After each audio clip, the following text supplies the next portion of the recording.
नमस्कार बंधुगण शुभ रात्रि। आज ही हम जामो नाचीते नाचीते बरसाती। तो चलो रे भाईला थोड़े डांस करो। छुट्टी हमारा गाड़ी है। हमारा भाई साहब मुझे का गाड़ी रुकाए तो हमार गाड़ी ड्राइवर बोले तेल भराबे। चलो हमार तेल खान भराइली तारपरे তোমাক দেখাচ্ছি। আরে হুইছে রে ভাই হুইছে পেটটা ভরাইছে। এলে পোস এ হুইছে মন না লিস তো। টাটা अरे একটু মরো রে। আরে ইধর মরো মরো মরো মরো। তো যা হোক আমার গাড়ি থেকে ওলেনি চলে আসলো আমার কোইনের ঘর। দেখা পাচ্ছেন সবাই বসেছে টিফিনের ইন্তজার করছে। মই বল টিফিনের ইন্তজার করছে মদ আইলা লাইনে বাস বসে গেল।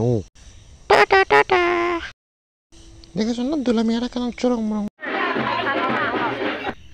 কার রে আইনি রে আয় আয় আইনি রে আয় আয় আয় আয় দাইলা ঠিক আছে রে কি করে কার রে কিছু বলবো রে বল বল বল বল বল বলবো রে তুই বল বল বল বল বল এই এমনি বলবে হাঁটা ले मसा सुखा दे तो सुख ओह हाँ ये बोली बोल पिछुती पिछुती उपोत पोत पोत पोत पोत हाँ ओह हो हाँ